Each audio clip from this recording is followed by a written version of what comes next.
Rolling. All right. What's up, y'all? My name is Ian Edwards, and welcome to the Soccer Comic Rant. This podcast is available at allthingscomedy.com. And if you go to allthingscomedy.com, you will see a bunch of comics, the best comics in California and in the world, with their own podcast. Bill Burr has the Monday morning podcast. He has a podcast with Bert Kreischer there. Al Magical has a podcast there. Bobby Lee, Tiger Belly's there. The list goes on. Kate Quigley, Dave Fells, Danish and O'Neill. Just go to allthingscomedy.com and check out all their podcasts, including mine. You could also watch this podcast if you're just listening on YouTube. Go to Ian Edwards or type in Ian Soccer Comic Rant Edwards on YouTube, and this will come up, and you could see how handsome the face behind this voice is. Also, the sponsor is onthevolleyapparel.com. I have on one of their shirts right now. It's an owl with a soccer ball.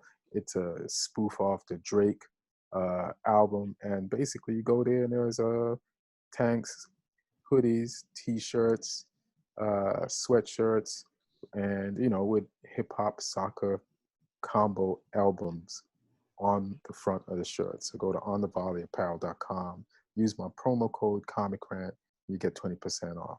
And we got two guests, two usual suspects in the show today. One is wearing a backward Lampard shirt to represent how backwards Chelsea is playing right now. is that what you wish Lampard looked like on the sidelines, like a player, so you could contribute and help this team, Neil?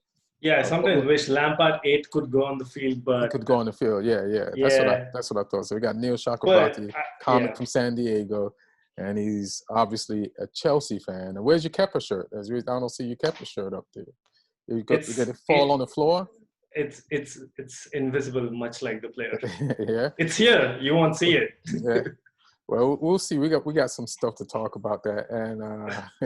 And Martin Harris, sports journalist, 442 Magazine. He's been in a ton of movies. One of the latest ones he's been in is The Hunt. And you've seen something else that just came out, right, Martin? Yeah, it's called Odd Man Rush. It's a hockey movie with son of Wayne Gretzky and the daughter of Mario Lemieux. For those who like soccer, those are like one of the two biggest hockey players of all time. So kind of a nice way to involve their kids as actors in the film. Right, and Martin's also a comic, and his voice is in a bunch of video games. So what up, Martin? Hey, Spurs fan. I wasn't. It's the first time in a long time that I was really, really looking forward to have the first word on the podcast. Kind of. Oh yeah, why? I wonder why. Because of the game that happened today between my team and the Neil's team.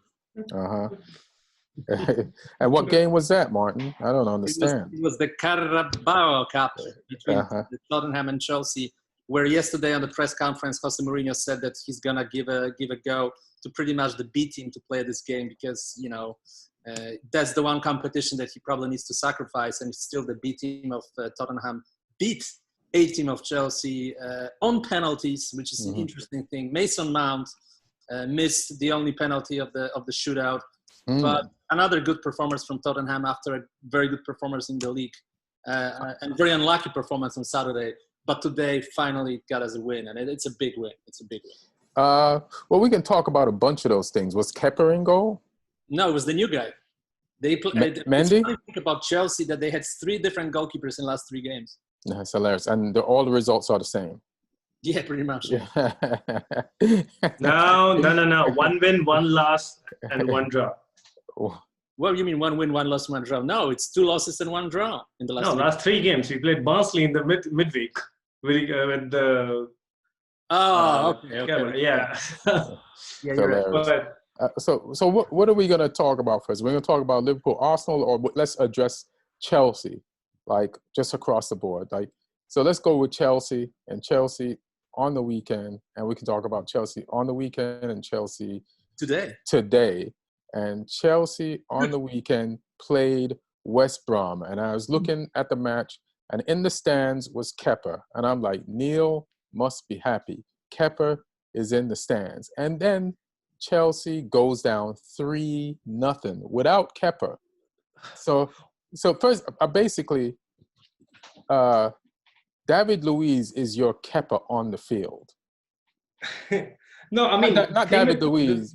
The thing with Alonso is your Kepa on the field. Yeah, I mean we've had a few of these, as you said, right, usual suspects. But my bigger thing is the only reason why Willy Caballero looks good is because the other guy is Kepa. Who said Caballero? But nobody said Caballero looks good. But he marginally kind of looks better in a few games. Nah, he didn't have a single save in the whole game. He hit 3 shots, three shots went in. So. Yeah, I know what you mean, but that's the whole point. Like, you know, when you're literally comparing somebody who's really bad with somebody who's maybe marginally better on the day, because he's had a few of these days where he comes out, flays his hands around. You can't trust him, but you know that you can't trust who? Caballero. 3 shots, 3 goals. So you'd have been better. You would have been better off this weekend with Kepa. That's my point. They both have nearly identical save percentages. One is 54.3 and the other is 55.2. And essentially they're missing 1 and 2 shots. And this season has started even worse for both these keepers, where they're missing pretty much 3 and 4 shots.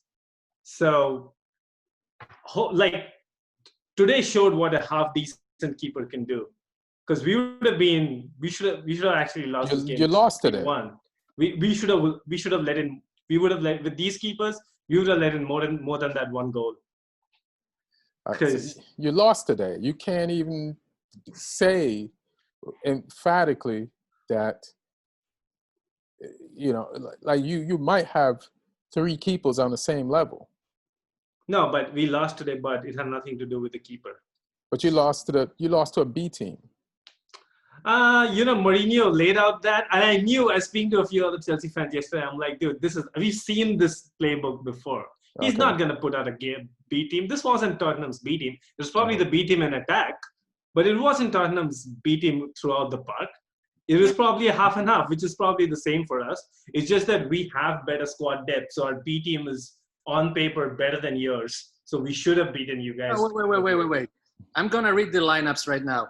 So we had in the first team, in the starting lineup, Gedson Fernandes, Lamela, Aurier, Tanganga, Ndombele, Reguilon, and Bergwijn, who didn't play as a starter in months. That's a B team. That's a B team. Wait. Okay, let's go through this. Let's say the names again. Let's go through this. The only guy from the team was Alderweireld and so Dyer. Those are only 2. So Hugo Lloris, Alderweireld, Eric Dyer, Serge Aurier, Ndombele, Reguilon. Aren't these guys going to be your first team? It's not a starting lineup player. Tanganga is not a. Ndombele, it's not starting lineup player. He started the first game of the season. Ndombele is your record signing. What do you mean he's not your starting lineup player? Yeah. He's what, like 70 million or something? He started he started last weekend. No, I mean, if he's not started a week ago, but last 2 games he didn't start. But he is your starting. That's the plan, right? That he's your starting. He has to be a starting lineup player.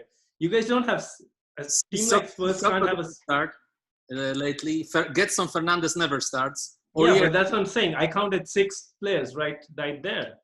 Aurier doesn't start this season. Tanganga doesn't start this season.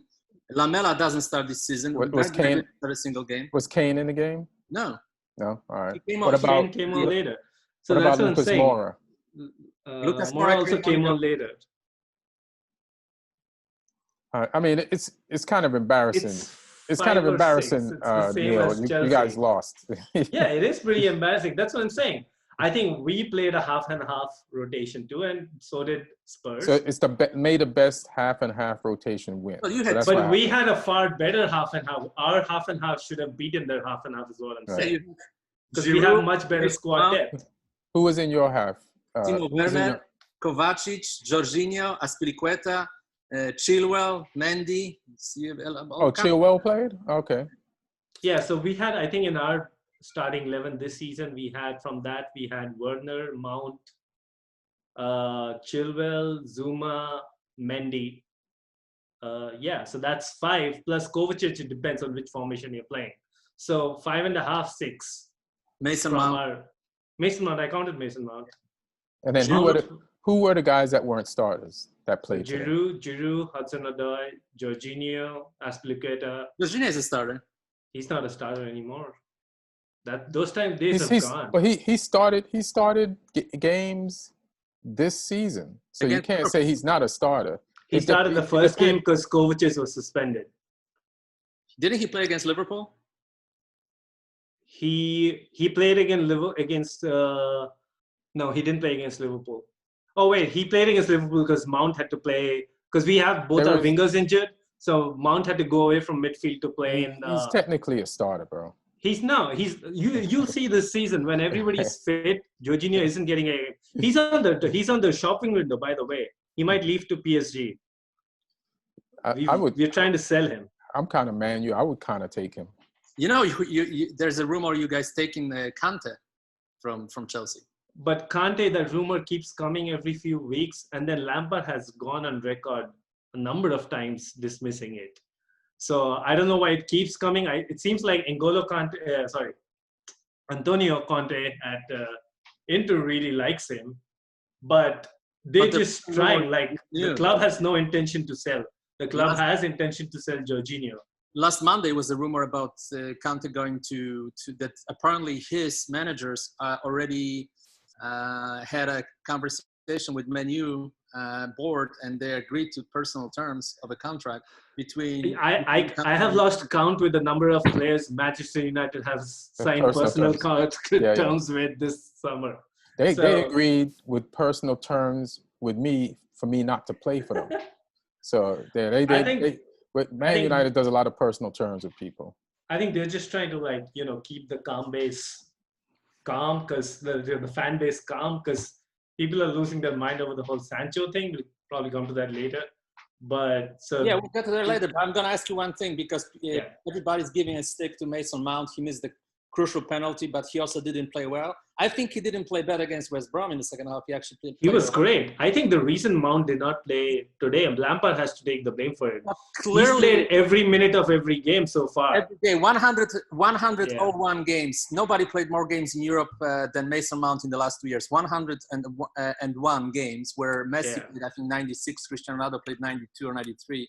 Mason Mount played the most games of every single footballer in the entire world.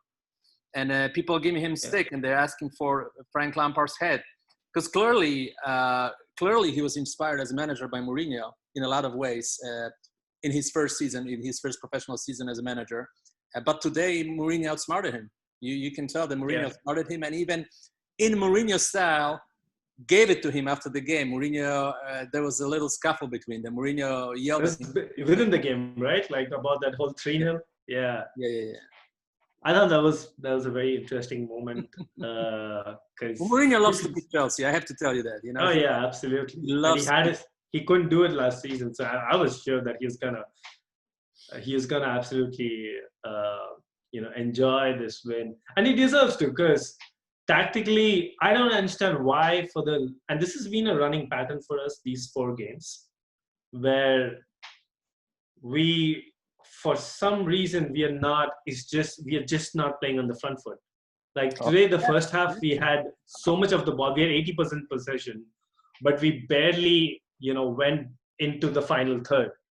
I wanna say something, and I was gonna ask you this because I didn't see the game today, but I feel like Mourinho is not playing to the strengths of his team. He's playing to the strengths of Mourinho. I think his team is way more offensive than he's letting it be, and it's hurting the team. Are you talking about Lampard or Mourinho? Mourinho.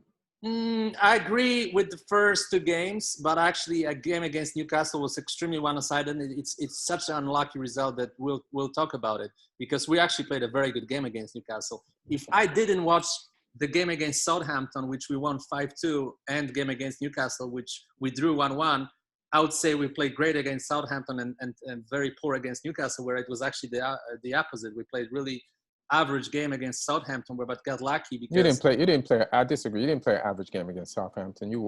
The score shows you. Pretty much, we scored every chance. You know, Yeah. we pretty much scored. We're That's against not a bad. Newcastle. That's not an average game. That's above. Against Newcastle, we missed so many chances, and there was a penalty shot out after Ndombele hit the hand of one of the Newcastle guys that could be easily a penalty as well. So we clearly. No, not really. And that's another thing I want to ask you. It's like, I mean, I know we're jumping from Chelsea to Spurs, but there's some hypocrisy. So let's go to the Spurs game. We'll come back to the Chelsea game. So there's some hypocrisy because towards the end of the Spurs Newcastle game, right? You guys, Kane kicked the ball into the hand of, I think it was Lascelles in the Newcastle area, and Lascelles' arms were against his body. And you guys wanted a penalty for that, knowing that that's not even a handball. But then at the end of the game, when the ball hit Dyer's hand, which I don't agree with any of them being a penalty. Exactly. But you can't be begging for a penalty that you know is not a penalty and then be shocked when the same law that you wanted applied in your favor down at one end is applied against you in the other end. Like, that's kind of hypocritical. No, I have a kind of a little bit different opinion. I agree with you. Of course you do. Partially on it. For me, and it actually unfortunately affects, I mean, fortunately for you, for Man Utd, it affects your game as well. I mean, there were so many discussions about the game, where the game of football is right now. And I like the most the opinion of Jermaine Jenas on Match of the Day when he said that in the past, we didn't obey to every single rule that was created by UEFA. We had our own rules, and it's time because FIFA. League is so distinctive league. We have such a great product. We have to change that. We have to not approve that rule because it is killing football. I agree. And there was another point made on The Guardian. It's my favorite podcast on Spotify. It's The Guardian journalists, sports writers. One of them, actually a friend of mine, Jonathan Wilson, with whom I was in a hotel in Egypt for African Nations Cup in 2006. He's one of the major writers in England right now. So he said something like this, and I agree. Well, first of all, we don't have fans in the stadiums. Then we have that rule that you just kick the ball in somebody's arm and it's a penalty every time. It looks like a computer game. It doesn't look like football anymore. It's like a computer game. I don't think it looks like a computer game, but it's turning into one of those reality housewife shows. It's adding out. It's like, you're at a party and one woman throws a drink in another woman's face over. So it's adding that element to the game. And I don't know, because there's no fans in the crowd, maybe that'll keep people more intrigued. And it definitely gives teams who would normally lose a chance to win. And I was saying this last week about, the rule being bad because any player can just kick the ball on another person's hand. Now, nobody's really tried that yet, but it has happened inadvertently, and it is changing the outcome of games. And then, I can speak because I'm a Man U fan, and the Lindelof thing happened week 1. And then, there's just so many penalties now. And then going back to a statement Neil made 3 weeks ago, you're talking about the importance of taking a penalty. Neil, to be honest, you're normally on point. But when it comes to Willian and penalties, I think you're so skewed against Willian that you'll let your emotion rule the facts, which you normally don't. So you just lost today on penalties. Like we won the other day on penalty. It is important to have a good penalty taker, or we wouldn't have won that game. You're wrong. You don't forget penalty takers of goals that scored. You don't. So this is your chance to kind of regain like the stuff that I can rely on you for. You know what I mean? Regain your let go of this emotional Willian and penalty stuff and no, okay. I just want to clarify, right. Where have I said that I don't value a good penalty taker? Willian. No, I just said I just said that's one of the last things I look for in a forward. And my point is today we had 5 good penalty takers take penalties. One of them missed. This happens. We've seen Willian miss penalties in shootouts for Chelsea.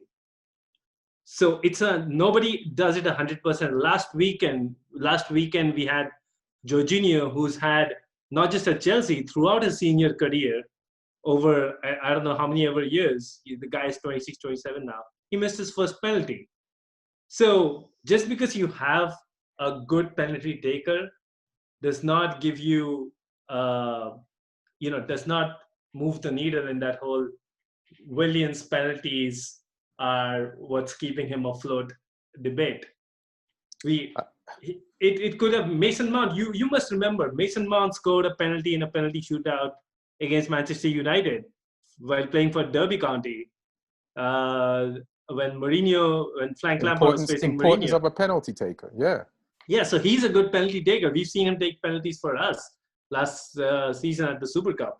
And complete top corner, just pretty similar to the kind of penalties Frank Lampard used to take.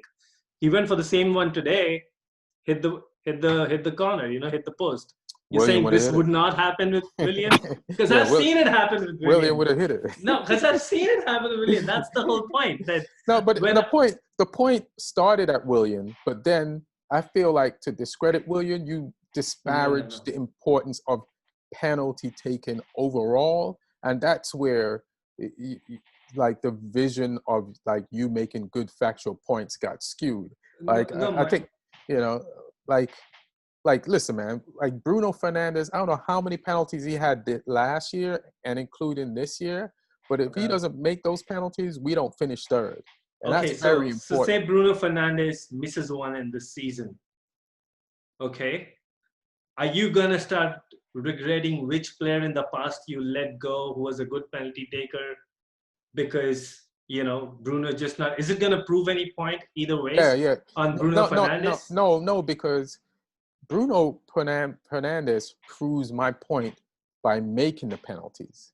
You feel but he'll miss one. At some point, will miss one. He'll miss one, and we'll be like, he's already proven a point.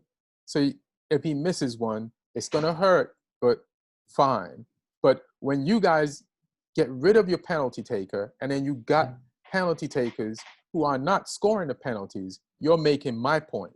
You know what I mean? You're not making your point. How many penalties did you miss this season already? You missed one against Liverpool. That cost you 3 points. You missed against Spurs today in the shootout. Yeah. The cup.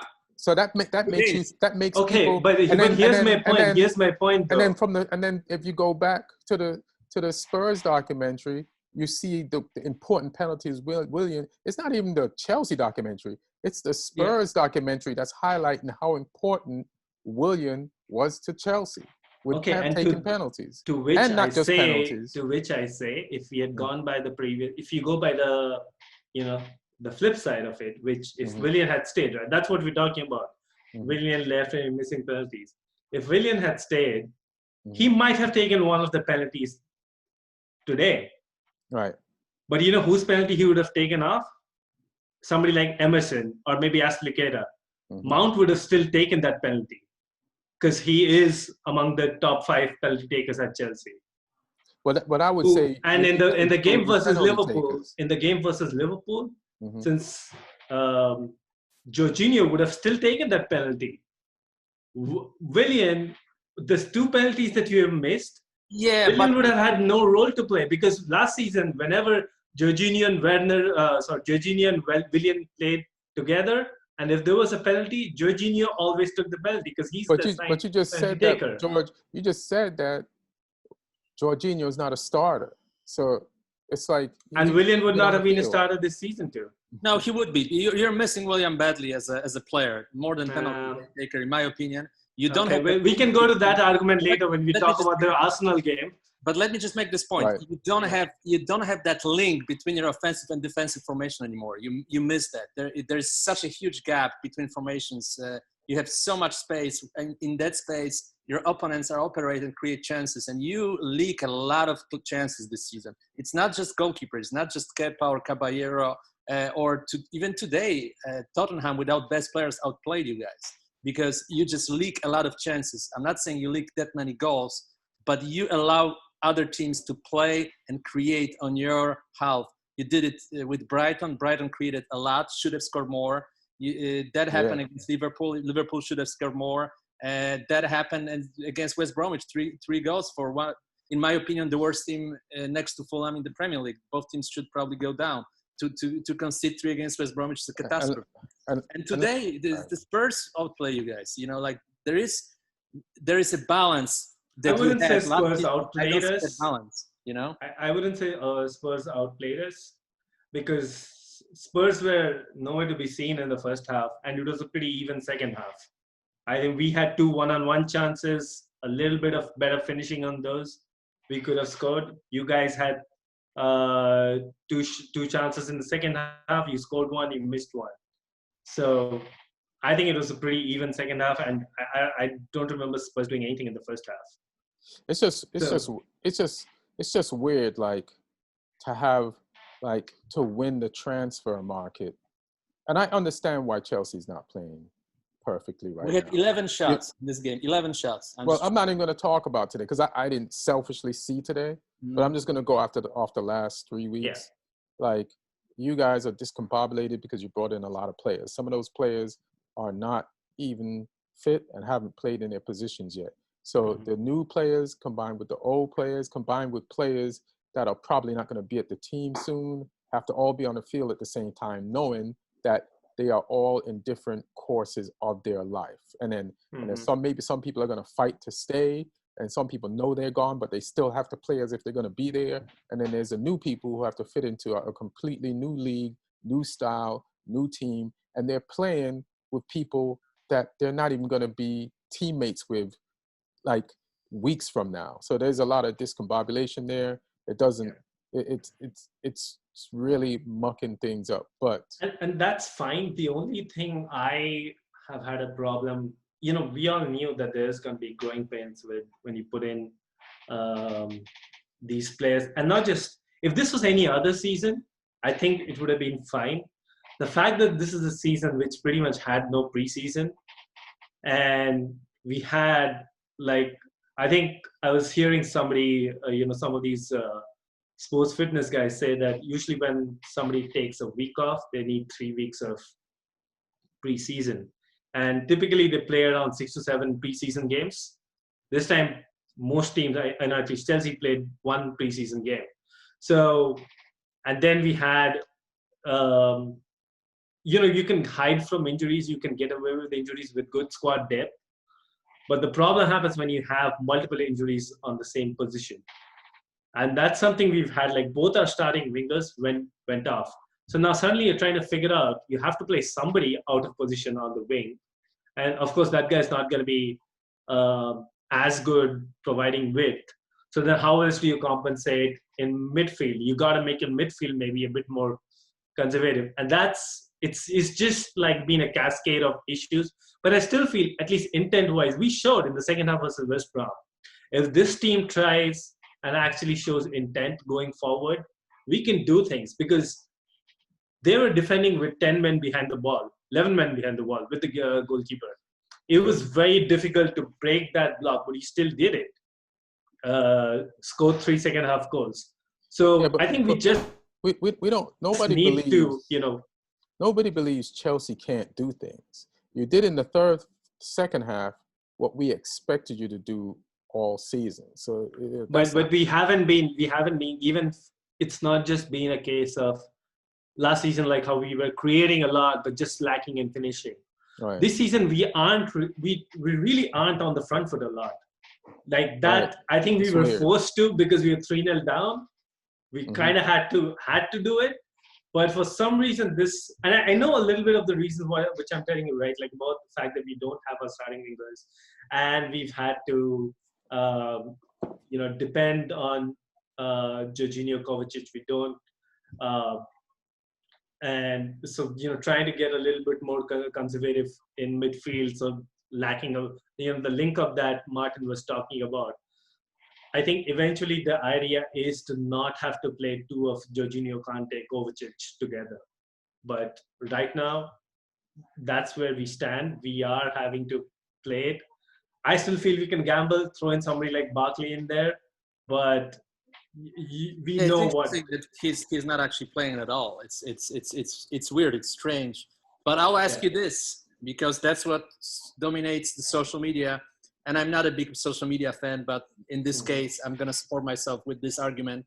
There's a lot of people calling for Frank Lampard's head, saying that if he doesn't have experience to lead the team with that many expensive players, that Chelsea needs someone with more experience, someone with more bigger CV, with who were in the past dealing with situations like that, and with players with big egos, a lot of them in one locker room. And apparently Frank Lampard is still learning. So what's your opinion about it? Do you think that Lampard should be fired? But I definitely don't think any manager. I've never been a fan of mid-season firings, anyways. It's not even. How about beginning season firings? No. Seasons begun. This is where you, unless you're battling for relegation, which is kind of where we were with the Mourinho second season. But even that, I felt it was a little rash. But anyways, see, here's the thing. You talk about these things, right? About Lampard not being able to deal with huge egos and stuff. People are just, putting one and one together and coming up with like 662. Like there is no evidence of, like there's been some personality clashes or anything there's been no reports of anything going wrong from that aspect in the dressing room.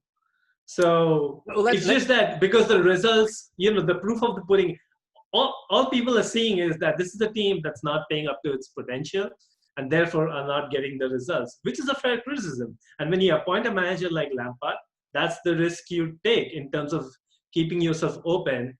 This could have easily happened under a more experienced manager, but nobody would have said that, this guy doesn't have the experience. It's a very easy jab at a manager because it's the truth. He does not have the experience. So I completely expect this same thing happened last season. You remember when there's this point when we went at around 1-7 games, Premier League games. So we had built up a good 6 to 7 point lead over fifth place. But then that lead went down to 2 points at one point. It happened a couple of times. They referred to that in the Tottenham Hotspur documentary too, where you just were 3 points off. And there were people losing their mind, this is Lampard's bottling it. He doesn't have the experience. He can't deal with the pressure. It's all well and good when you're ahead, but when the dip comes, you can't deal with it. You know what? We finished the season with 8 wins out of the last 11 games. So, but you know what you said something important. You said that there is no clash of personalities. I've spoke with a lot of players about that particular fact in the past, including Zbigniew Boniek, who was one of the best players of World Cup 1982 and a star of Juventus. He's now the president of Polish Federation. I remember 20 years ago, I was doing memories from previous World Cups, and I was asking about the Poland team 1978 that was arguably the most talented, that finished fifth, and that there was clash of personalities. He said something that I'll never forget. When there is no clash of personalities at all in the locker room, the team never wins. There has to be some sort of clash of personalities. Maybe there are just not enough personalities on Chelsea. And that is completely valid. Yeah. And Lampard himself has referred to that last season. I think he is one, but he's referred to that last season when he pretty much ended up saying on camera that you need to show a little more balls. But you can't personality this team I think it's been a very long time that I've seen a Chelsea team without any proven winners. I think Azpilicueta and Kante are the only real winners in this team. Quiet guys, especially Kante. Especially Kante, very quiet guy. You can't expect Kante to impose himself. And I think Kante is not at the top of his game either. Whenever I see him play, like there's things happening in the midfield that I'm like, this would never happen in a Conte midfield 2 years ago. So I don't know if he's lost a step or don't you notice that? Could be. I noticed that a lot at the end of last season. I actually think he's had a strong start to this season though. Yeah. But I don't know. He plays differently though.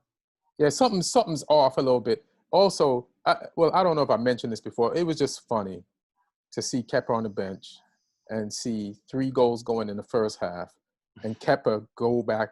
Kepa went home after that game and unpacked his bags. I'm like, I might not be leaving here because. But did you see Mendy today? Martin, what did you think of Mendy today? No, he was great. He was your best player in my opinion. Yeah.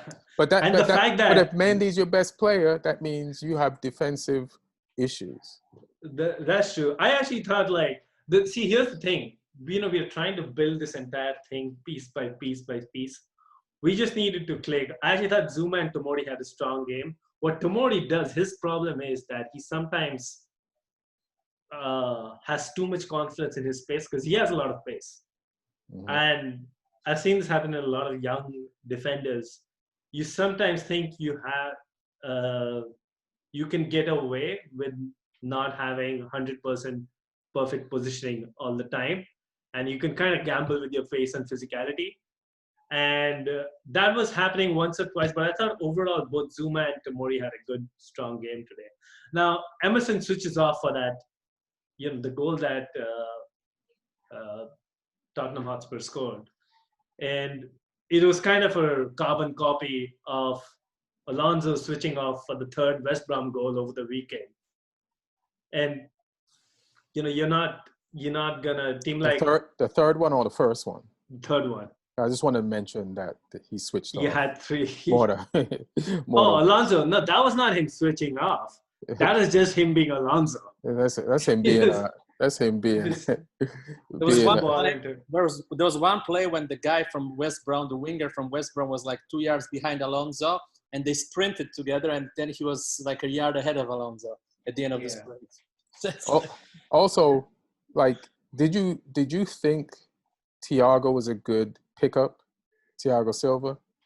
He had a pretty. I think both games, but versus Barnsley, actually, he made a similar mistake, mm-hmm. but somehow the Barnsley didn't score. But West Brom made us pay.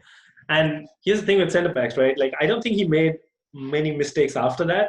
Mm-hmm. But that mistake is such a brutal mistake mm-hmm. that's a horrible game. You have to analyze that game. Mm-hmm. And that's the kind of thing, when you're talking about, we just spoke about personalities in the dressing room. I think one of the big reasons why we went for somebody like Thiago Silva instead of dropping 40, 50 million for a centre back who's at the peak of, in the prime of their career, like somebody in the 20s or so, mm-hmm. I think was because we wanted somebody with personality and with that, winning mentality in the team. Mm-hmm. But yeah, I don't know if this was a one-off game or a two-off game. 2-off games are, because I don't think with Barnsley it was a case of pace. Even this one, he misplaced his pass. Is it really the pace of the Premier League that's the problem? But here's the thing, when everybody was saying Thiago is a great pickup, mm-hmm. and Chelsea's done a great job, and his experience will help fix their defense. It's like, hey, you have a 36-year-old guy, which is mm-hmm. old for professional football, playing in the roughest league that he's played in his entire life. This ain't the time for you to be at the oldest you've ever been to playing the most physical league you've ever been in. So to me, this is the jury's out for me. The jury's out, that's true. On Him joining the league when everybody was excited and go and say Chelsea this, Chelsea that. Is like this mathematically ain't a good fit, and we'll see. We're gonna move on. Yeah, I'm sure. I'm just gonna add the very last thing about Thiago Silva, because it also comes from Jonathan Wilson. He made a good point on that same podcast, saying that Thiago Silva is also kind of a quiet leader, and that Chelsea don't have that vocal leader. You have a bunch of quiet leaders. Then if you have a bunch of quiet leaders, your locker room is quiet, and it's hard to navigate through the different moments of the game.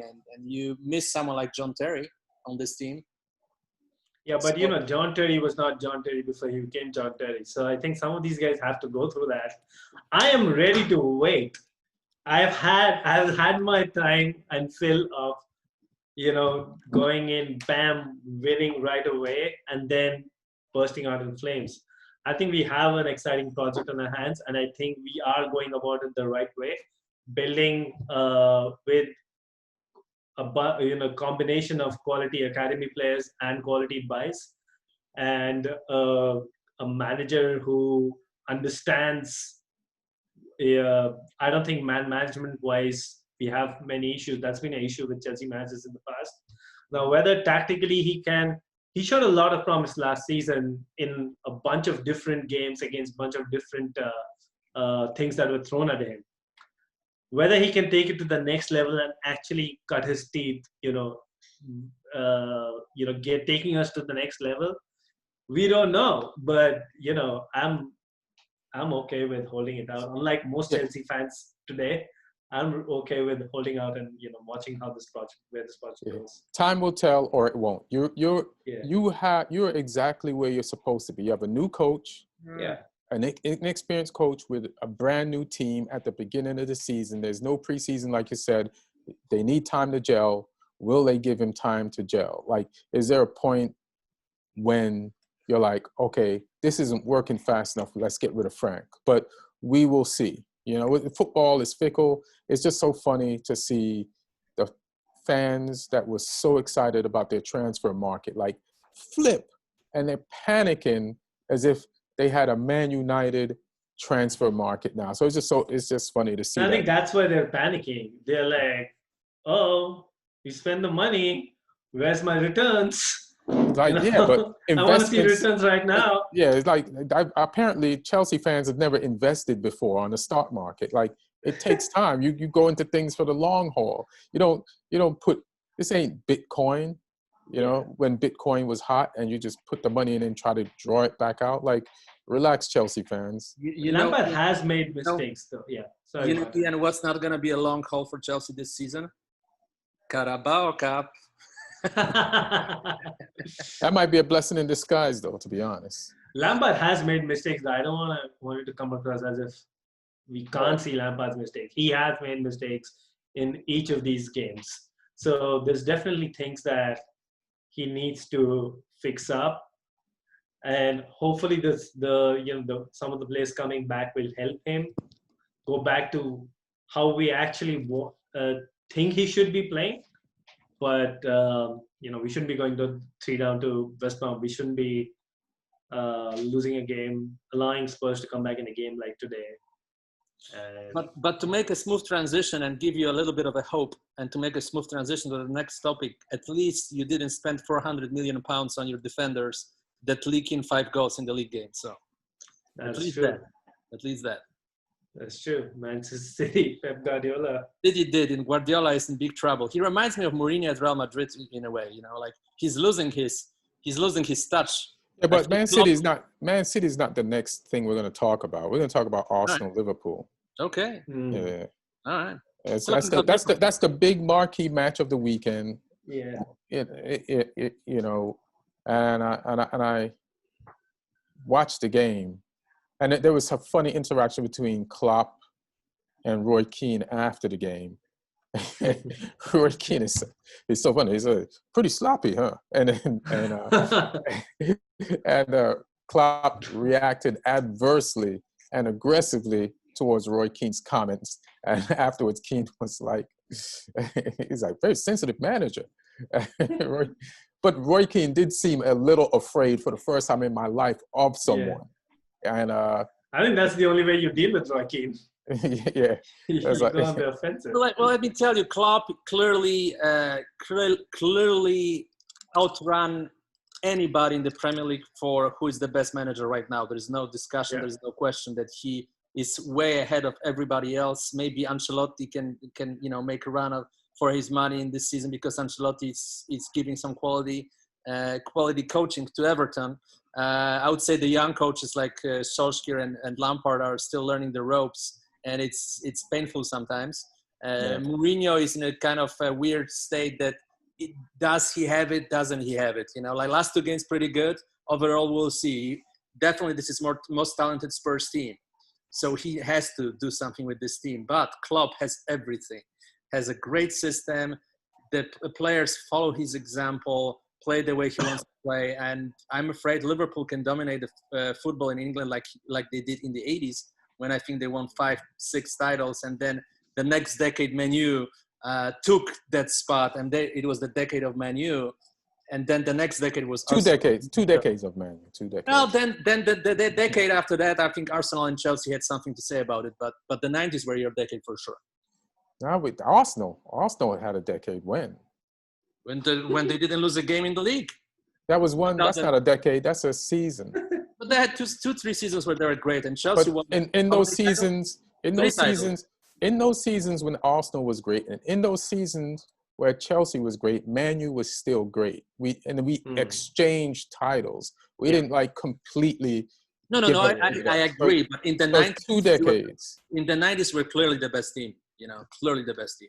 And 90s, Liverpool in the 80s was clearly the best team. 90s and early 2000s. So I'll take 2 decades, please, for 1,000, Alex.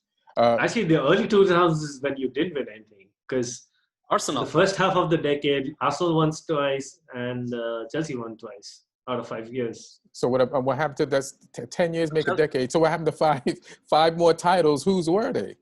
No, that's what I'm saying. You guys actually did better in the second half of the 2000s than the first early half. Yeah, and we did as good in the 90s as we in the early 2000s as the 90s. Yeah. So here's the thing about I like seeing coaches respect each other, and after the game, based on what Arteta said about Liverpool, you can tell how good Liverpool is and how good of a coach Klopp is, and how, like right now, Klopp is the bar, right? Klopp is the bar because Arteta, after a 3-1 loss, he's not upset. He's like looking at the positives of his team versus a team that he feels is better and more complete. And he's like looking at picking out players, and he's picking out players on Liverpool, and he's letting us know how good Liverpool is. He's talking about the passing of Van Dijk, and so when you press, they can escape the press with like Van Dijk making huddle-like passes. Meanwhile, you already got Robertson and Trent Alexander-Arnold. Like these fucking defenders are like playing better than midfielders as far as passes. Like on Man U, you look for great long passing from like Pogba. Like he's a midfielder. He's supposed to do that. But when you have your defenders who, to rightfully so, the way football is going, your defenders have to be as good as your midfielders, because they're the ones who are being pressed. They're the ones that have the chance of giving up the goals. So they're the ones that have to have the skill now of a midfielder or as a forward to get out of trouble and tackles. Like they're not just people who tackle anymore. They got to be great ball handlers. So you got great ball handling right across the back, and you got midfielders with experience who are still young enough and got years and legs, and you got backup for them. And then you got Salah, Mane, and Firmino. And Salah, sometimes you forget how fast he is. I remember when Chelsea first got him, all he was is speed. He couldn't control the ball or run with the ball as good as he is now. But the way he went around Tierney, like on a one-touch, like to go around somebody on the outside and just get in front of him, and Tierney had to put his hands up and be like, I'm not touching him. Like, and that created like the first goal for Mane. Just reminded me of something. Like Salah's finishing is impeccable, but his speed is something else. And then Firmino, there's a lot of people talking about him not scoring. It's like, I hate when people just pick on people for no reason. You have to find something wrong. Like Firmino does way more than score. He's the one that goes back and like gets the ball sometimes for these guys to score. Like even that first goal, all 3 of them were involved. That goal does not happen without Firmino. So it's like, this just a complete team.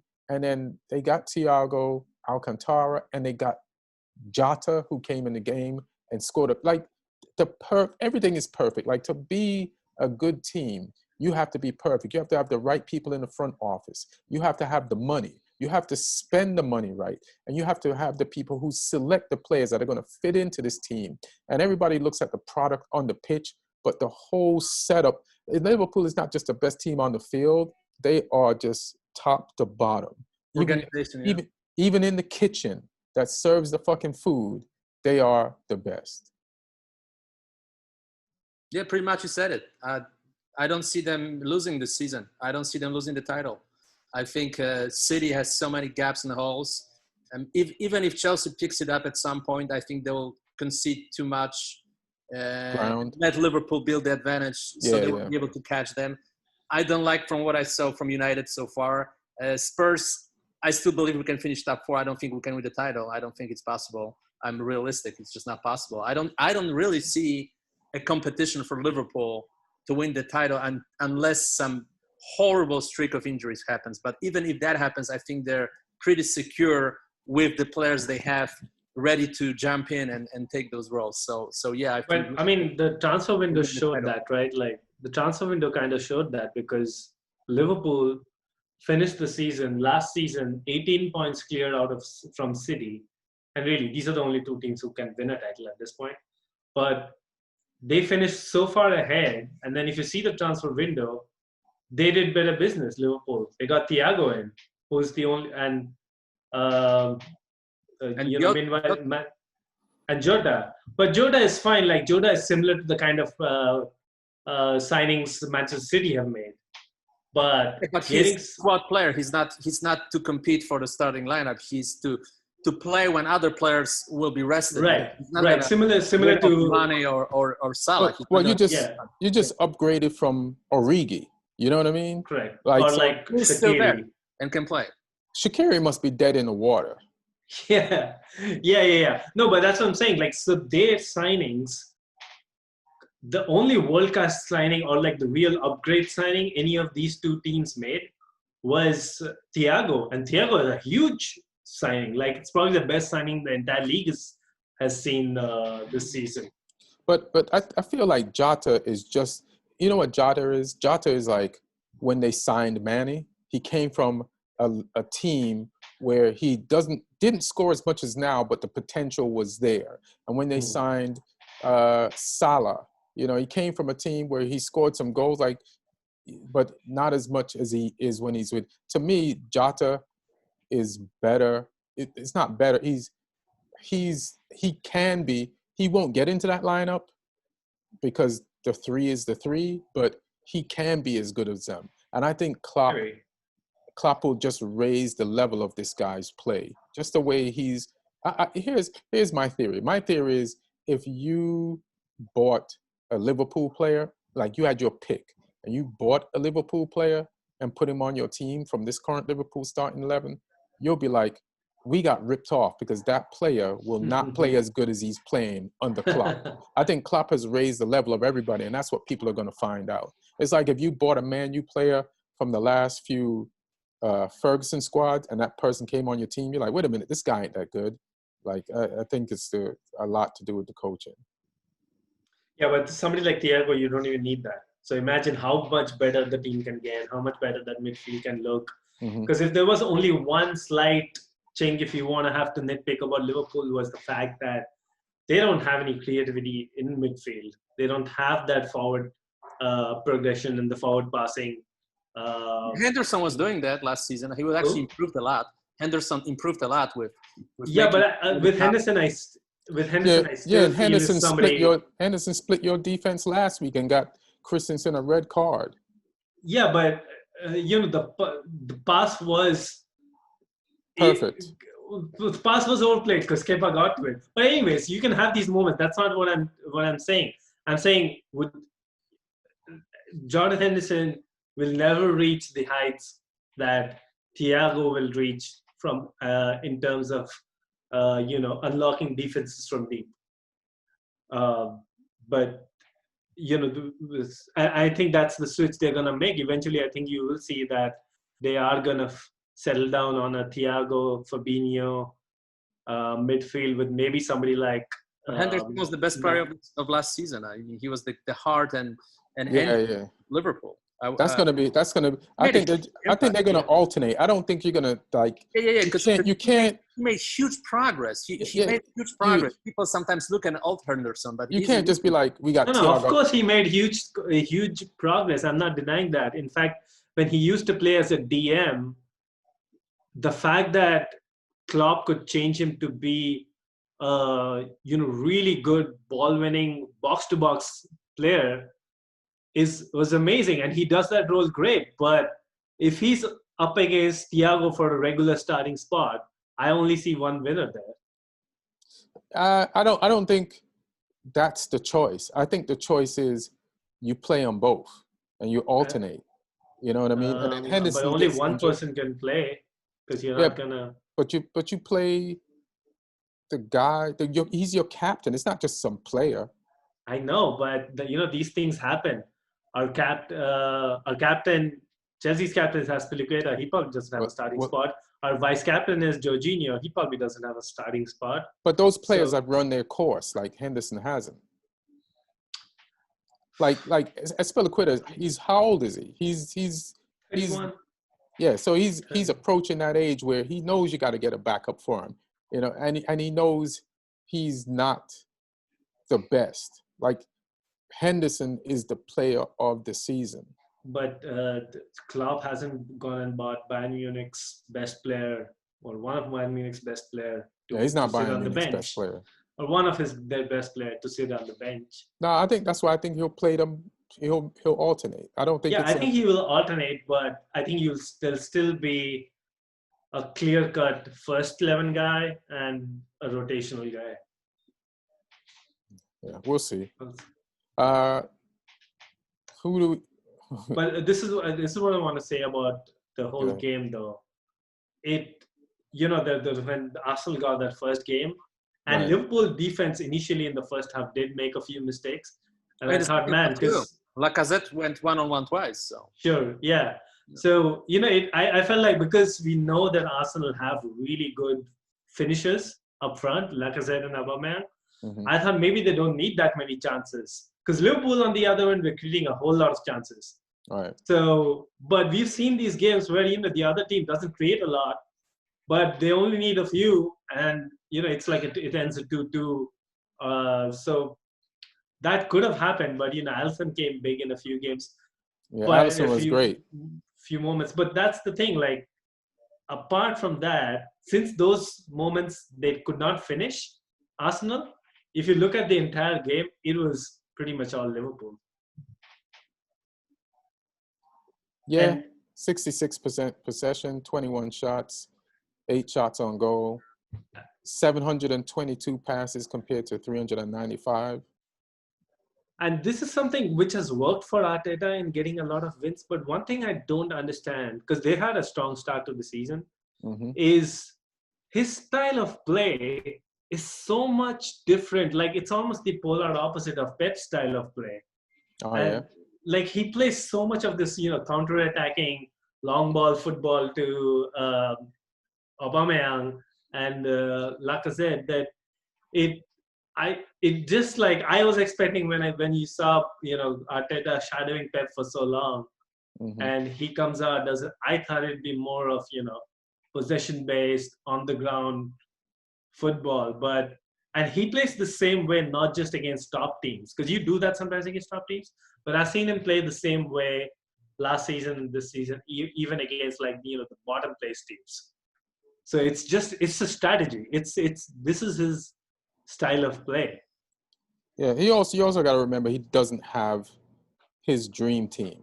Yeah, that's true. He's trying to buy those midfielders. Yeah, he's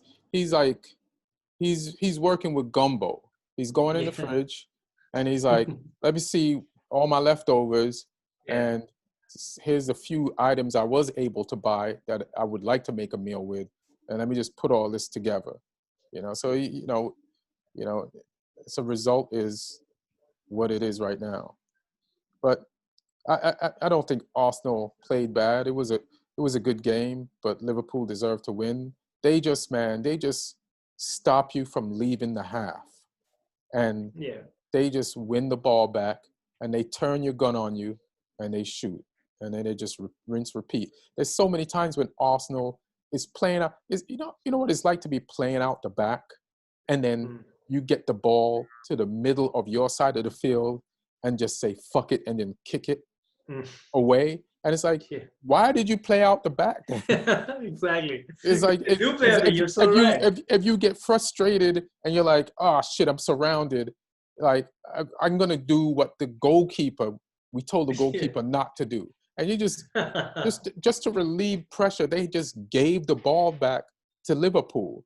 Yeah, and it's just like, wow, like you know, to force someone to punch themselves. Like my brother used to grab my hand and hit me with my own hand, and that's what I saw, like Liverpool make Arsenal do. Here's the thing about Arsenal. I mean, Arteta is doing pretty decent job, but I go back to my arguments before. I think he just doesn't have enough quality on the team to finish top 4. I don't think this team can finish top 4 unless they make some changes in the winter. They have to get rid of some of the contracts that are in a lot of ways blocking their payroll. They have to release those bad karmas, from the team and bring some fresh young legs ready to play right now. They did a little bit of that, but not enough. There's a lot of what I call dead bodies in the locker room, players with big names and big contracts that are not playing and they're not in the plans. So the team is in the middle of transition. Even if he made what he has better than the guy who was before him in Emery, even when he works with the material better, I don't think there's enough material, so they still need to keep rebuilding, and I don't believe Arsenal is a top 4 team this season. I think it's possible, but I think it's possible. I'd still fret about them because, like, who is going to be a better top 4 team than them? I can mention five teams. What are they? Well, definitely Liverpool, number 1. Then there's City, United, Spurs, and Everton. And Leicester, looks very good so far. But listen, City's in doubt. They're not in doubt comparing to Arsenal. I mean, they just lost to... Who the hell did they just lose to? Leicester. Actually, we can't talk about Leicester and Everton too. They're probably going to be pushing for that top 4. Yeah, they're going to be pushing. So what? They finished 5th last season, and they were top 4 most of the season. Right now, they won 3 out of 3. But they sold players. So. But they bought better players. So they bought. I will see. The season they started off good, but I don't know if they bought better. We'll see. The plan is it's fantastic. Too early. They brought for Chilwell is better than Chilwell, in my opinion. He's phenomenal. Who, Justin? No, Justin. The new guy. Justin was there. The plan. French guy. Belgian guy from France.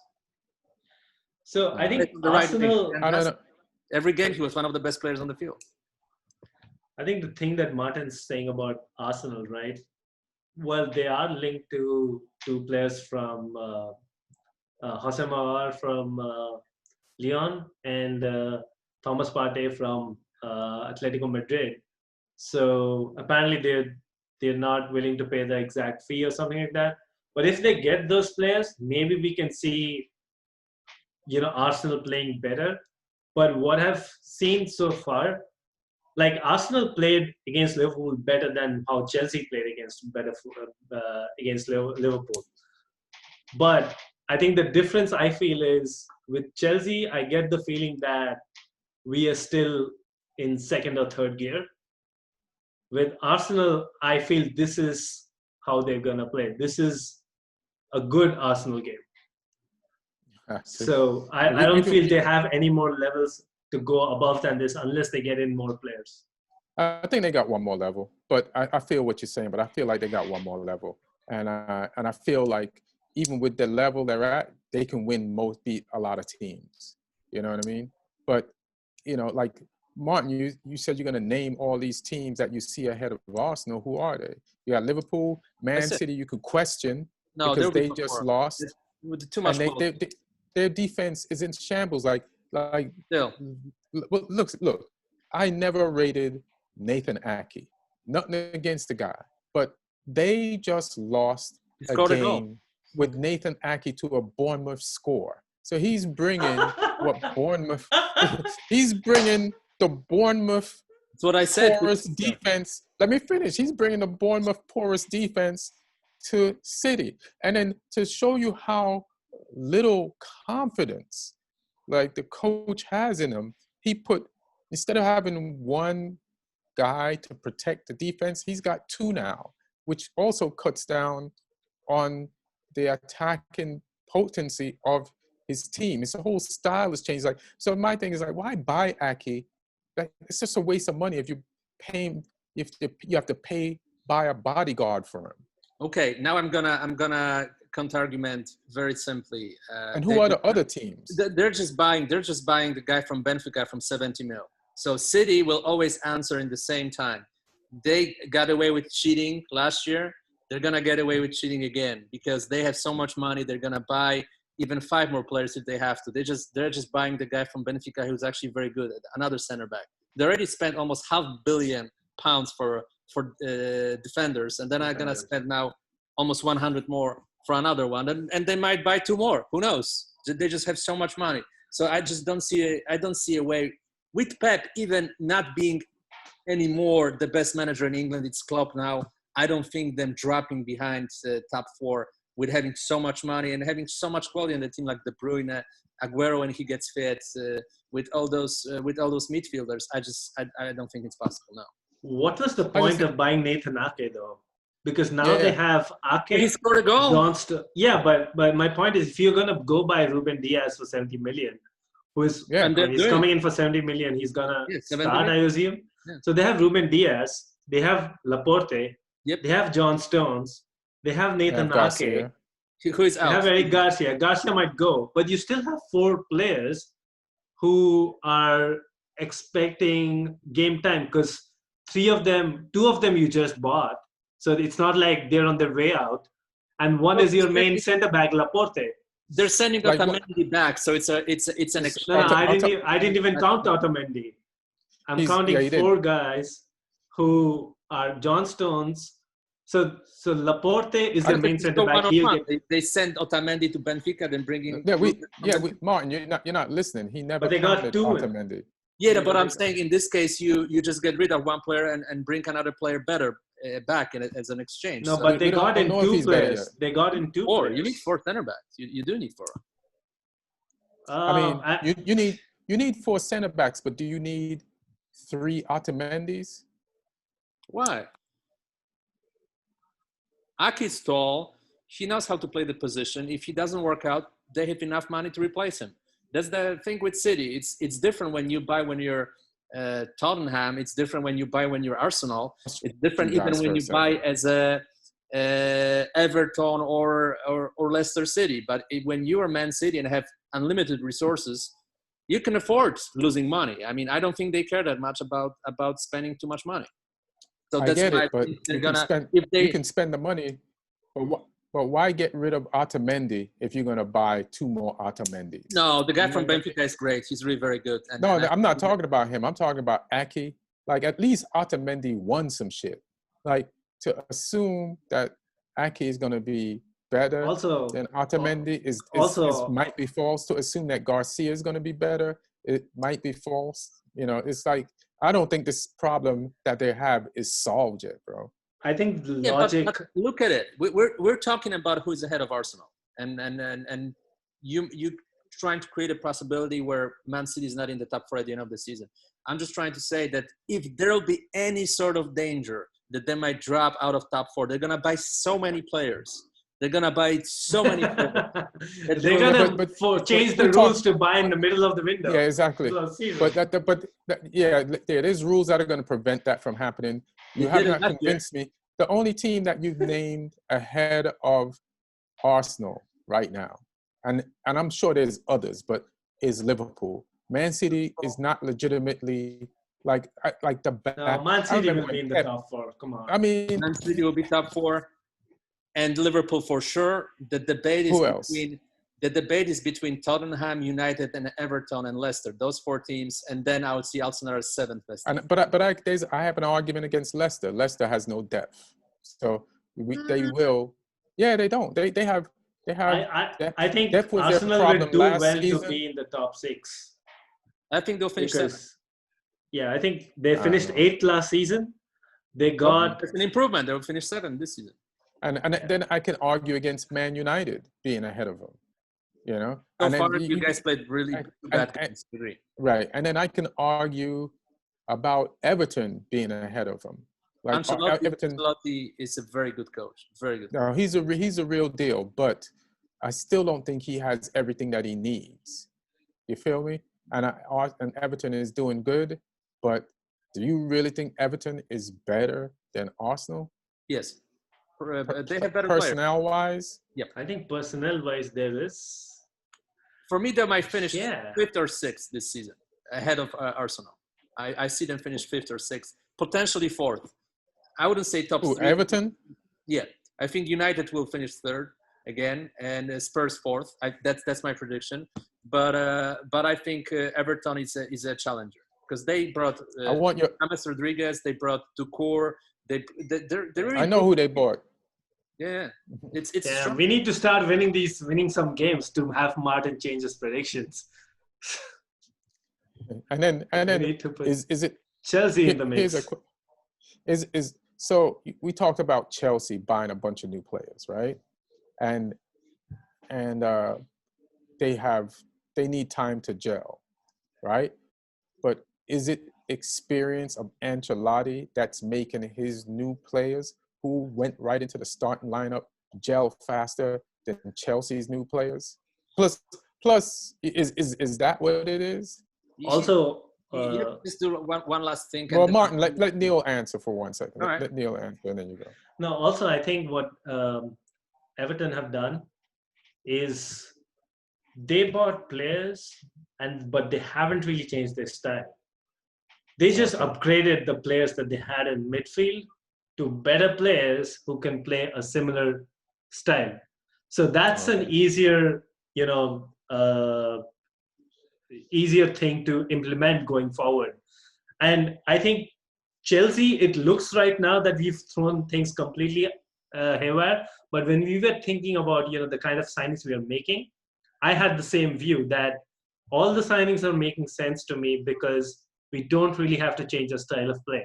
It's just unfortunate we've started the season with 3 of these signings not fit, and therefore we're essentially changing a system, but not because of new entrants coming on. All right. So, Martin, what were you going to say? So now I'm going to make my point with Ancelotti and the buys. We just made an argument about Klopp that he makes the right buys because they look at every player, they look specifically how they fit the philosophy and the system, the way that he wants to play. I think Ancelotti is the same way. He bought precisely who he wanted to buy for specific roles in his specific philosophy of playing football, where I think Chelsea just bought a lot of talent without Lampard really knowing 100% how he wants to utilize each and every player. I think Liverpool and Everton. I don't agree with that. But what you can say, I don't agree with that, but what you can say is Ancelotti is buying players. Like James Rodriguez, he's worked with him at 2 previous clubs. Alan, he's worked with previously at Napoli. So he's already had a way, he knows inside out. He's worked on the training pitch with these guys. He's seen the way what Alan can do in midfield. He's seen the way. Plus Calvert-Lewin is really a threat. He's becoming a very, very good striker. Yeah. Yeah, Calvert-Lewin and Calvert-Lewin. That's a great and top 2. Richarlison are reacting well to Ancelotti. It's like they've definitely raised the level of their game. They realize who they're playing for, and they're like, if I ever have a chance to say I want to compete with all the teams around me, and this is it. And they are taking this moment to say, hey, I am here. We have a good coach. This is the best moment this might be the best moment in my Everton career to be mentioned along the lines of Kane or Sterling or just any lead forward or Sergio, Aguero. Like this is the coach. This is a chance. We're not selling players. They're putting money into the team. So they're seizing this opportunity, like clearly. And they're stepping up. What game there's a game I wanted to talk. What's you want to talk about? Tottenham, Newcastle, and let's involve this handball stuff, which also bleeds into Brighton, Manchester United. We kind of talked about it already, though. As I said, very good game from the Spurs. We played our best game of the season, and it's a shame that it ended up that way. But I see positive results, especially after witnessing us beating Chelsea today. I think we're going in the positive direction. From the first game, that was really bad game against Everton, we're improving in each and every game, and hopefully the climax will be next weekend against United. So, let me ask you a question about this game, Martin. Why did Son come off in a halftime? Is he injured? He's injured, hamstring. Yeah, he might be out for. Okay. Yeah, that's a lot of, I don't think it's the best game of your season, but you guys did have the upper hand and create more opportunities. Son hit the post twice, and if he'd stayed on the field, you probably would have had an extra goal, so that handball at the end wouldn't have mattered. The handball mess is a mess. It's funny. The irony is the handball rule is a mess, but VAR was on point. Like VAR had a great week in the Premiership. Like it killed it. Like this is what VAR is for. It's just that if you have bad rules, VAR is just gonna like, hey man, it's gonna point out those bad rules. But VAR did its thing. Like for the first time, I think it's the first best week of VAR ever.